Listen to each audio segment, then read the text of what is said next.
stay on the theme about how you need to continue to focus on your health and your mental health in this case. These days, sometimes people have trouble with depression, or they even take extreme steps when they cannot handle particular situations or failure. How can someone learn to be mentally strong and sail through any challenges or situations in life? And this is especially for our youth. The problem is youth are primed to focus on success, whereas failure is a more common occurrence. Because before anybody becomes a teacher, an expert, one is a student, a novice. So every expert was once a novice, and everybody who is successful today started off with repeated failures.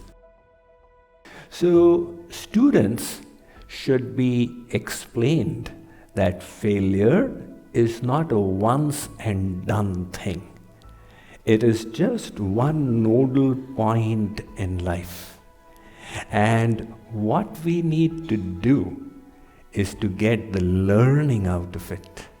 So if we utilize adversities to learn and become better people, there is absolutely no problem with failure.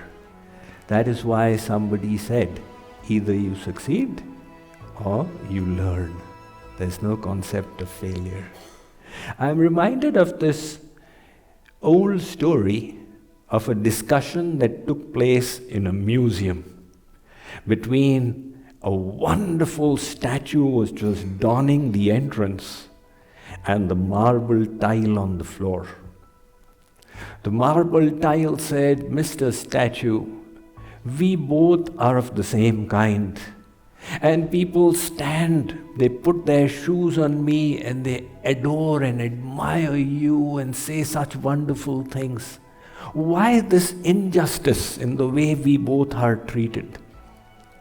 And the marble statue said, "Oh my dear friend Tile, do you remember? We were both brought from the quarry to the workshop as marble blocks. And that sculptor first began working upon you. But each time he applied pressure with his tools, you started collapsing and breaking." The tile said, "Yes, I remember that cruel, terrible person and how awfully he was treating me." The statue said, "Well, that's exactly what happened, because you were not willing to bear the pain of beautification. He then started working upon me. I knew it would be troublesome, but I realized that to achieve beauty, I would have to bear with the pain." Likewise, if we can have faith that the universe is not antagonistic to us, but it is favorable to us, and even the most difficult circumstances are not because life wishes to squash us, but to provide us with opportunities to learn. So convert every adversity as a stepping stone to rise higher and higher. And we will find that the more difficulties we face, the quicker we grow. It's a question of keeping the right mindset towards it.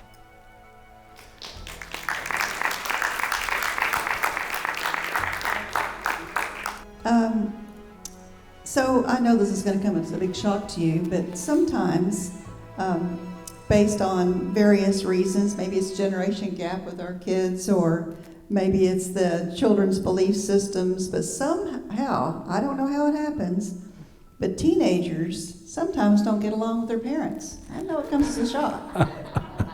And on top of that, sometimes they'll argue with their parents, especially when they turn to 14, because I had 2 daughters, so I know all about 14-year-old daughters.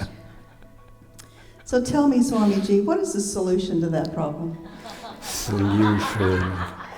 Well, Amy, generation after generation of parents have pondered over the solution to that problem. They've still not figured it out. But let's think about it. When they are in the pre-teens, they are willing to subject themselves to authority. Parents lay down the rules and they feel obligated to follow. And now when they grow up, they are experimenting with their independence. How much of independence can I squeeze out of my parents? And then there is also the peer pressure. It is said that for teens, the third biggest fear in life is rejection by the peers. And then there are all these hormonal changes that are causing emotional storms within them.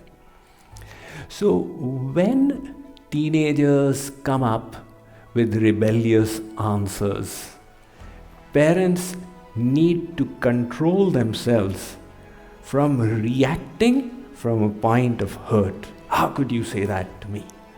Instead of that, they should stand back and then do a little bit of analysis that what is the state of mind of my child when he or she is saying this? What could be the reasons why this kind of a statement has come up or why the rebellion has come up? And the parents then should put themselves in their boots. And I was also a teenager once. When did I feel like this? That gives us the ability to empathize and understand, see things from their perspective.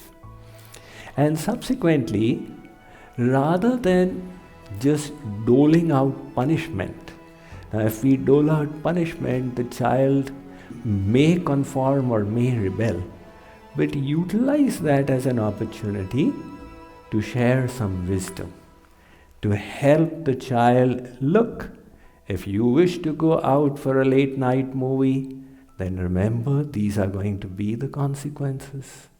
So that learning is the important thing.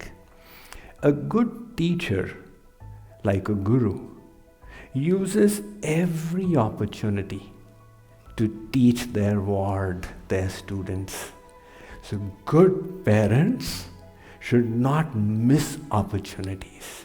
Wherever you get a chance, just slip in a little bit of learning and be patient. Remember, it's a long process. We ourselves realize how difficult it is for us to change ourselves. And those little ones, we have to give them their space. They will fall many times. But a parent is not a controller, but a facilitator. You're facilitating somebody's journey. You may succeed in the way you want, you may not. The idea is to try your best and leave the rest to the universe.